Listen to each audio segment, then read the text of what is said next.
Okay, so today I'll be talking about social construction theory with a focus on the strengths and the solutions of it, as well as its relevance to social work practice. So, social construction theory argues that meaning is created through the language and the social interaction and institutional practices rather than it being objectified and like a fixed thing.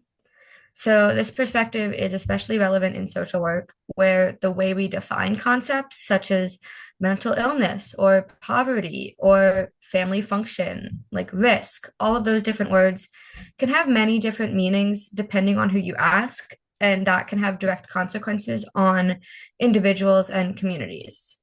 So, social construction theory really encourages us to critically examine who defines these concepts, what these definitions are, whose voices are prioritized in defining these concepts, such as the people who are actually living the experience, and how power shapes all of these definitions. At its core, social construction theory really argues that reality is not simply discovered, but it's constructed through the social processes all around us. Berger and Luckman's work emphasizes that shared meanings emerge through interaction and become institutionalized over time, and that will eventually appear natural or unquestionable. A key concept beyond the basic definitions is the role of language in shaping reality. So, language does not merely describe the experiences, but it actively organizes and defines these experiences. So, for example, Payne 2020 talks about labeling someone as non-compliant, which will then imply resistance or unwillingness, while describing them as, say, experiencing barriers shifts the attention to the structural constraints that are causing them to act the way they do. And even in that simple rewording that kind of both can say the same thing about the client, it really shifts how the social worker will see the client. But also, if the client reads those notes or hears those words, it also shows it shifts the way the client will look at themselves. This is really visible in systems like foster care, which I have an internship in, so I'm talking more about that, where the terms like neglect and risk are often treated as objective versus subjective. And so, in these practices, the families experiencing, say, poverty related challenges like housing instability or like assistance, lack of childcare, things like that, they might be labeled as neglectful and they might even lose their children in some cases. And sometimes that is completely valid and that needs to happen for the safety of those children. But other times, the underlying issue might be structural, such as the poverty or homelessness, and not actually the parental like negligence. And the parents actually are trying to do the best they can.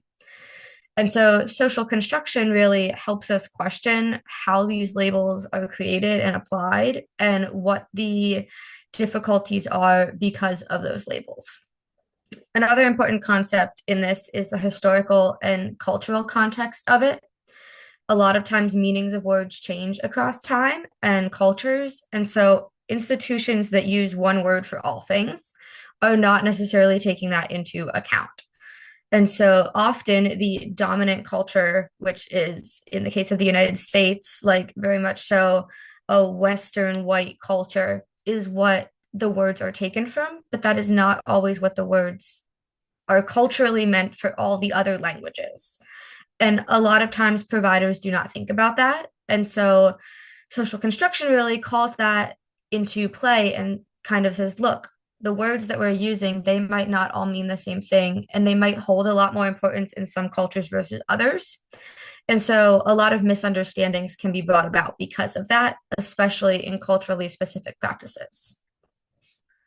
Social construction theory also emphasizes the existence of multiple realities. So, to make that make sense, it's basically saying different groups involved in the same situation might have different but equally valid interpretations of what's going on in that scenario.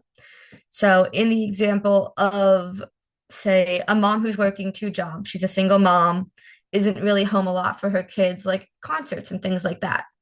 To the kid might think, my mom doesn't care, she doesn't show up. but the mom sees it as I am trying everything I can. I'm working two jobs. I'm barely sleeping just to give my kid the best life possible. And both of those things can be equally true at the same time because it's just the different vantage point of each of the individuals in that situation. And that's also really important to think about in social work practice because all of our clients, but also their families and other professionals we work with, can all see different meanings in their own positions.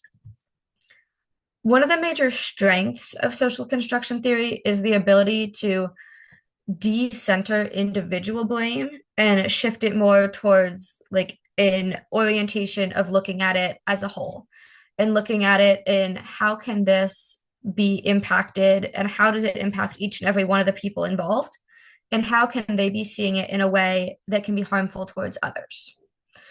According to Payne 2020, the strengths and solution perspectives share a positive forward-looking approach to practice that then amplifies the strengths of the client's lives instead of looking primarily on the deficits that they might be more drawn to look at right away.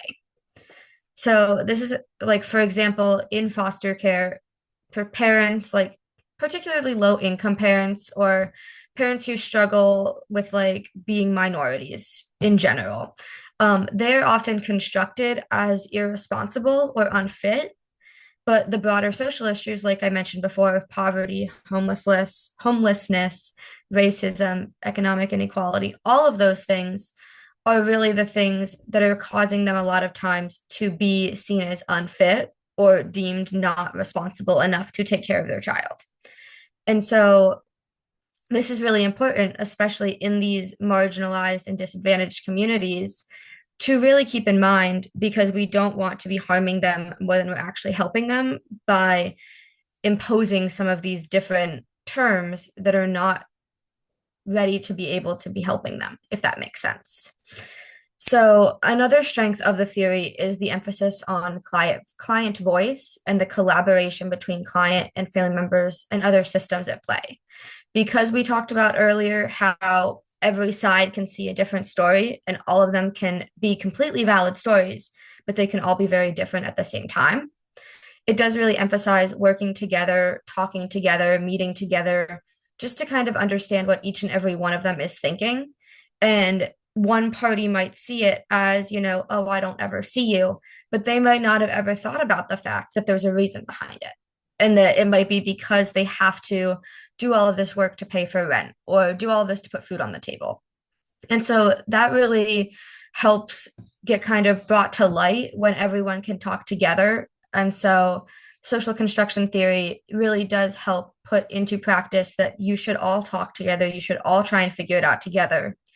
And as social workers, it's part of our job to kind of give them that idea and to even sometimes offer, hey, if you want to talk to them with us present, we can do that, especially with kids when, some of like the HIPAA laws and those kinds of things are not quite as like that goes into a whole other thing.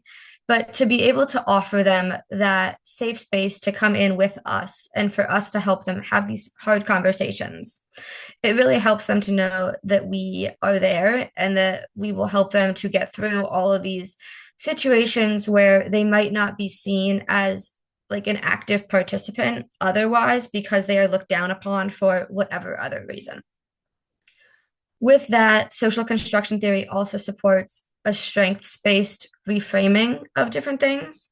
So individuals involved in social service systems are often defined by their deficits or their risks and not defined by their strengths. And I know in some situations you do need to know that someone is a flight risk before you need to know that they are a kind person. Because if you have 5 seconds to look at a chart, you do need to know all the bad things that you need to make sure cannot happen. But at the same time, there is something to be said about the fact that this is what these kids see themselves as now. Because as soon as they hear one person say, so and so is a flight risk, that's all they think about. And so I think personally, there's a lot that needs to be done to reframe that and to maybe say it in different language, say it in a way that still does focus on that strengths-based approach. And that's something that I think would happen at a macro level with the theory and policy analysis. And well, there's no like clear way of doing that right now. I think questioning how social problems are defined, like I talked about earlier, can help social workers push for alternative approaches.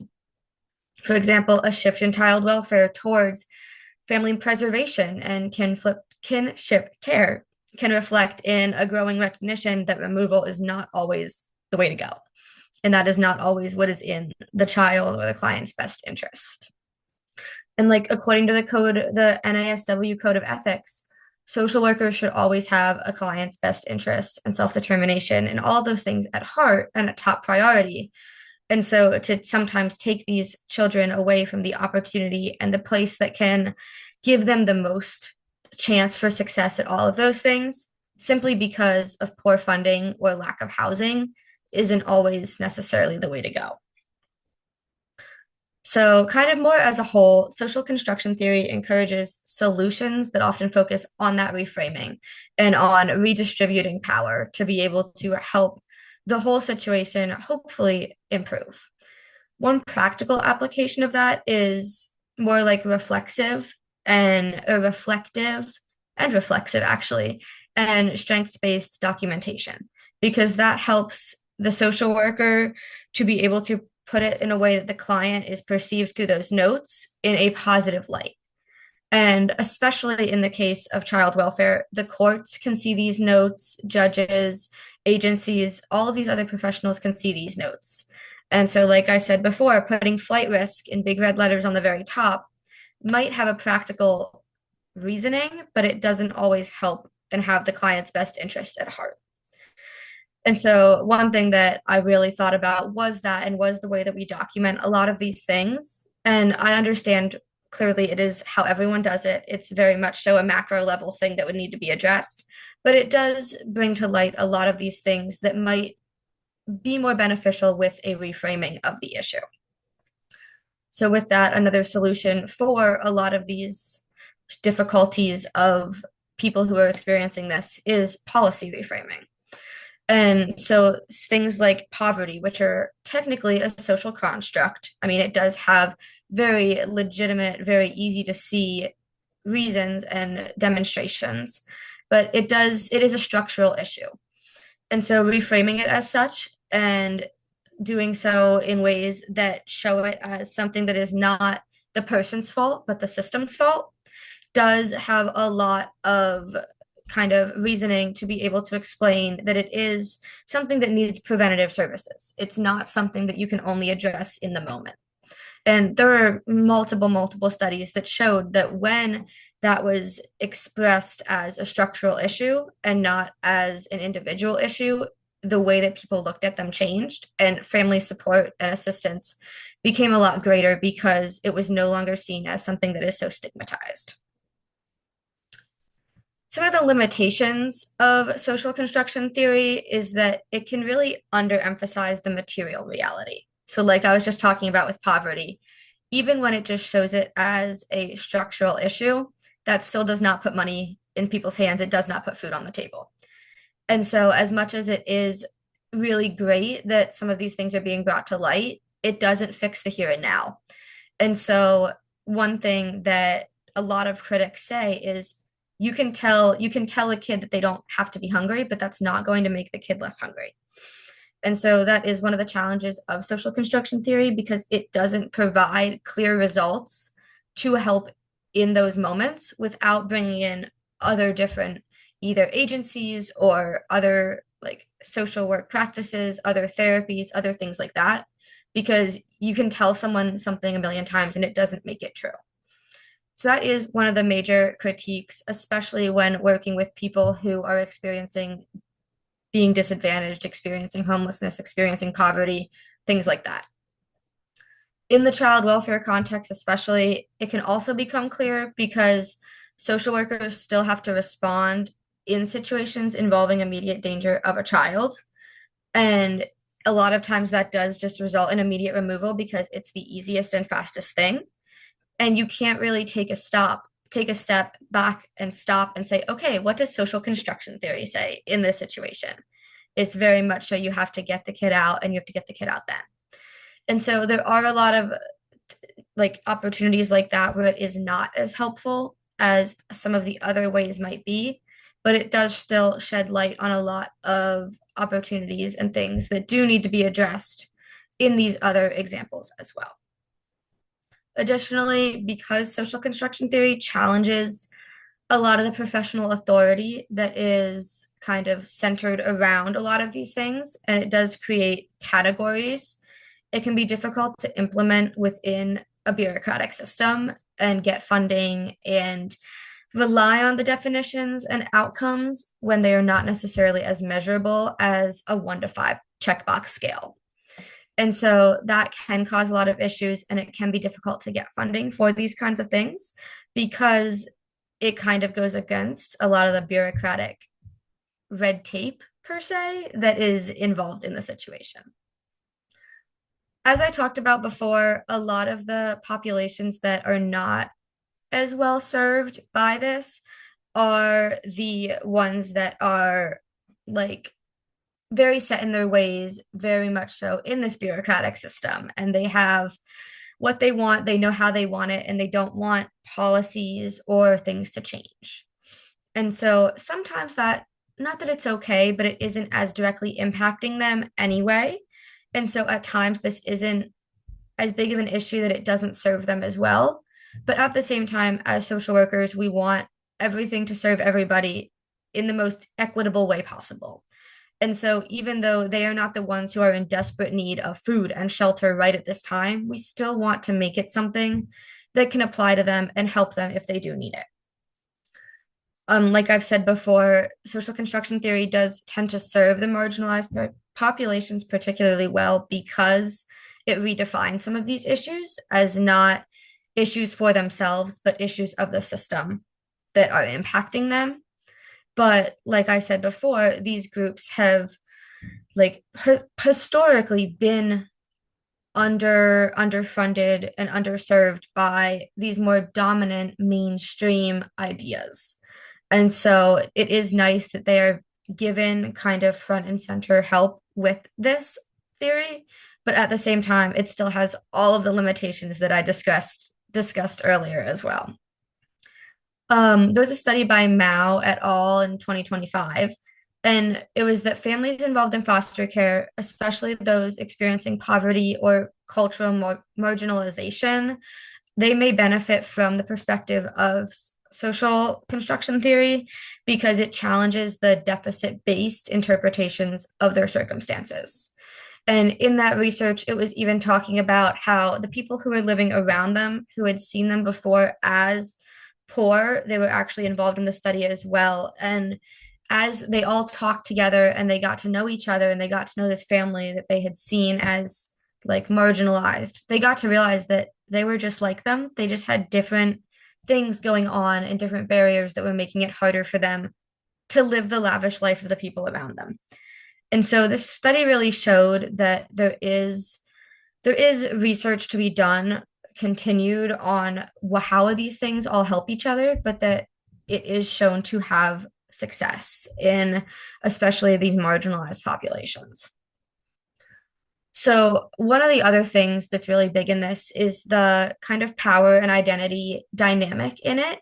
Because when you are changing a lot of these terms and a lot of these things where you're putting one set definition versus having a different one for every single culture, every single area, is that the idea that power shapes knowledge. Because those with the institutionalized authority and different higher ups in the government and things like that, they all still have a lot greater of an influence into which words and which narratives are accepted as truth, no matter which one is right and which one is wrong. And I'm not here to say that anything is right or wrong, no matter what, but the identity of some of these words and terms is very fluid and socially shaped rather than fixed by scientific data or things like that. And so this can be good and bad because it can allow individuals to redefine themselves against these labels and say, I'm not a kid from the foster care system. I'm not foster youth. I'm someone who had a different background growing up. And it can give them the sense of power of identifying themselves as they wish to be identified. But it can also create a lot of difficulties when the term that someone wants to use to identify their social group is not deemed kind of okay by some of the bigger people and the bigger institutions. And so, while it can help empower people, it can also really hurt people because they feel disadvantaged and not sure how to let it go in the world of social construction and social justice. So, social construction theory really does provide that powerful framework for understanding how these social problems, identities, and interventions are shaped by the language and power, but it also does show some of the difficulties that still lie in a lot of these different bureaucratic systems that are the way we live right now. And so, when used in the way that it could be best used, it can really help shape narratives, but it can also enhance social work's capacity to promote the equity, dignity, and social justice that we are, fighting to help with the code of ethics. So, with that being said, I'm going to go ahead with the questions. So, my first one is, in what ways can challenging the language used by social workers? So, for example, assessments, case notes, policies, all of those kinds of ideas lead to more socially just outcomes. And where could changing that language not be enough to really help without a structural change? So I like how towards the end of your presentation, you were kind of highlighting how there are different changes with language that can be used, but when the higher ups or the macro level people who are kind of in power of making this change happen don't necessarily see it as a need to change. Um, so in my position that I do behavioral health care management with addiction medicine, and I work with individuals who come to us not for like substance use counseling or treatment in that way, but they come to us, it's a healthcare facility, so we treat it like a medical condition. And they're getting medication, but then they also have the benefit of working with me to be able to address the different things that are going on in their life, and really kind of look at the stages of change and find different interventions and things to do to help them explore what it is that they need to work on, explore their ambivalence, right? But what I notice is that even though it's being treated as a medical condition, there are still so many biases, personal, professional, whatever, and a lot of stigma around, substance use disorder, alcohol use disorder, and even like you said, with like parenting and maybe the kids are late on vaccines or not getting vaccines, like there's a lot of judgment around that, right? And so in the notes that are being documented by these providers, it shows a lot of that. It shows the stigmatizing language. It shows the judgment. It shows the kind of like just talking down on these people and not recognizing their situation as a whole, their environment that they live in, the poverty, the socioeconomic situations, academically, like everything. There's just so many factors that go into play, and like they're failing to recognize that people are doing the best they can with what they have. And when we use language like addict instead of substance use disorder, right? Or struggling with substance use disorder. Or when we use like non-compliant instead of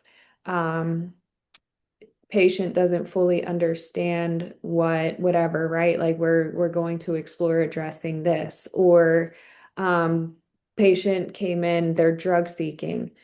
Maybe they're coming in because they're in pain and they know that pain medication is going to help. They're not well, I guess they are drug seeking, but they're not drug seeking in a stigmatizing way. They're looking to have their symptoms managed, right?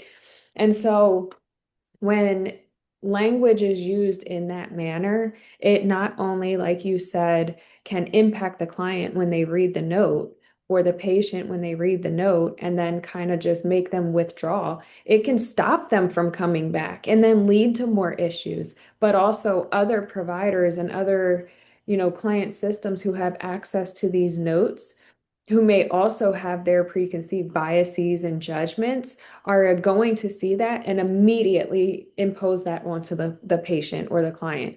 And that's going to create even more barriers and lower patient outcome or client outcome. And like you said, in your situation, you work in like child services. I don't know what it's called in the county where you are, but um, like if the judges are reading something and they're just seeing non-compliant, continue to use or whatever, instead of all of the other things that they have been working on, all of the strength that they have been trying to like pull out, the different, hurdles that they've been able to get over that other people may not need to get over, shows the resilience. And when they see that type of language, it kind of just wipes all of that out. So, like our goal is to make sure our clients feel heard, safe, respected, valued, and encouraged. But sometimes just a note can ruin all of that. Exactly. I'm especially so my internship is with Dickinson Law School's Child Advocacy Clinic. And Mhm. so I work with law students and we together take on cases. Wow, And that's so cool. it's really cool, but I can see everything of these kids. I can see their medical records. I can see every note that's ever been written about them in their entire lives up until the age of 21. So Wow. I can see everything. And so a lot of the times I look at these notes, and when I first started, I would read it and it would say all these really bad things about these kids. And so in my head, I'm like, well, there are so many bad things in these notes. They can't have a single good quality, which I knew wasn't right. But the way the notes were perceived, there was not a single good thing in the notes. And Mhm. so that's something my personal project is I've been putting the good things in the notes, but it shows that a lot of times providers only see the negatives. And then when they go to court and when they go to the doctors and when they go to get referred to a facility, which can be awesome for them, but the notes are all negative, everyone denies them, Yep. which then they can't get help. And then it just further does the process. Yep. I have a client who was in a long-term care facility and he's only 13, so he's still pretty young, Mhm. but he went through some abuse at that facility and so he got kicked out and he has a lot of behavioral challenges because of that, because he went through abuse at this facility. And so they put him in this one that's really not good and they're trying to get him into a better one, but because of all of these behavioral challenges that he now has and these different outbursts and things like that, no one wants to take him. Ah, And it's hard because he's getting worse while he's in this facility and right. everyone can see it. But because of the way his notes are written, no provider from intake looks at it and says, oh, yeah, there's a chance, Mhm. even though there is. But the way it's documented, it doesn't seem like there is. Yeah. So that actually kind of leads into the next question, which is how does the idea that reality is like socially constructed change? Wait, I just totally read that wrong. Hold on one second. How does the idea that reality is socially constructed, there we go, change the way we define social problems like poverty, addiction, at-risk youth? And like what can we do to change that to make it better? So it's like, like there's the social constructions, and what we need to do is find a way to reshape those, to redefine them, kind of like what we were talking about, like you said. So one way to be able to do that is reveal them, right? And identify them and speak up on them on behalf of our patients or our clients or the youth that we're working with. Like XYZ is happening as a result of, right? Like that whole ABC, right? Um, and helping them, like we have to educate the other people we're working with. Like that's what it comes down to. We have to educate, we have to model the behaviors, the mindsets, all of that. Because even in like the National Association of Social Workers, like principles and different things like that, like we also owe a responsibility to like our coworkers, right? And making sure that we maintain professionalism. So like when they're documenting different things or they're just kind of going with what the social construct is, like someone is using substances or specifically like fentanyl for something, they're never going to be able to get a job. They're never going to be able to have a family. They're never going to be able to go back to school and do this. Like they just kind of put that on them and it's not real. So we kind of have to like educate the people that we're working with as well to kind of reshape their mindset and encourage a shift in language so that it can shift their perspectives because its perspective is your reality, and that's a lot of what social construction is.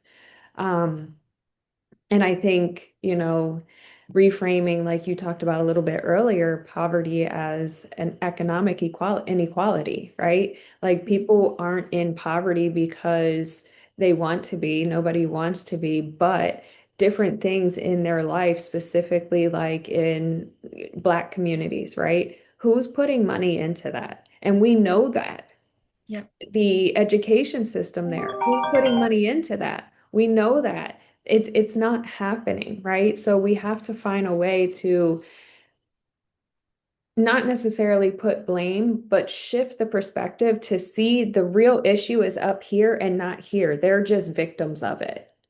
Yes, exactly. And that's such a big thing that is not really seen right now Mhm. because everyone just immediately sees the problem. And that's in anything in life, not even involving social work at all. Mhm. But especially in social work, it is our job, especially in interdisciplinary places, to put emphasis on the fact that it's not this one person in front of you. It's Yeah. the way the system was built in, say, the 1800s that makes this quality seem less than this quality.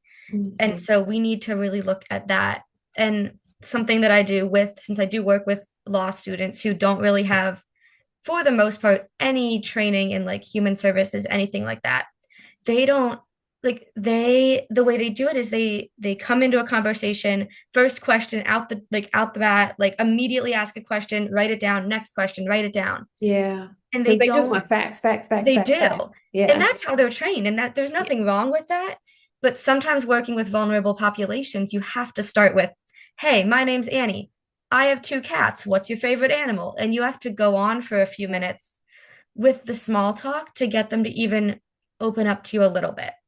And so that's something that I like to educate them on. And we Mhm. teach each other different things. But it's just something that it's nice to know that some of these people going out into the world who will in 5 years be the lawyers and things like that are slowly learning these things to hopefully teach others. Yeah. Because even if like we'd love systemically for everyone to be taught something like that, but that's just not the world that we live in right now. Yeah. But even to just do it with the few people that we can, and like with you, anyone you see in the hospital, anyone who works under you, Mhm. just for everyone to, in small bits and pieces, get to know it overall helps the Yep. bigger picture. Exactly. And I know that Yeah. we're going to be running out of time, but real quick, like Yes. I've had patients come in and the front desk people, they're not trained in this either. Like they're not. So they'll come in and they're like, oh, so and so's here. They want a refill. They're out early. And then immediately judge them, assume that they used more Hmm. medication than they were supposed to, and things like that. But their approach. Like people come in, they're like, "Hi, how can I help you?" And then it's like, "Ugh, I'll message the Yeah. provider. I'll let you know." Like that's unacceptable. That's not the way to treat. Like that's not, they're Yeah. coming in, which is already hard for them, most likely to Mhm. come in and say, hey, I messed up, assuming that Yeah. they did take more meds than they need to. I messed up. Can I have some more, please? I want to try again. Yeah. Them being greeted with, "Ugh, I don't care. I'm Yeah. judging you," is not the way to do it. At all. And then, No. just say like, "Okay, I'm sorry. It seems like maybe you're going through a hard time. Let's talk to the doctor, figure out if we need to make Hmm. any changes." Like, but good for you for coming in instead of waiting. Because they could Exactly. have the alternative, they could have went to the street. Yep. And So, gotten yeah. something that had who know what, and they came to the safe place to do it. And so Yep. we need to show them that we value that. Yeah. Exactly. Cool. Yeah. Well, perfect. Thank you. Yeah. Yeah, thank you. It was good.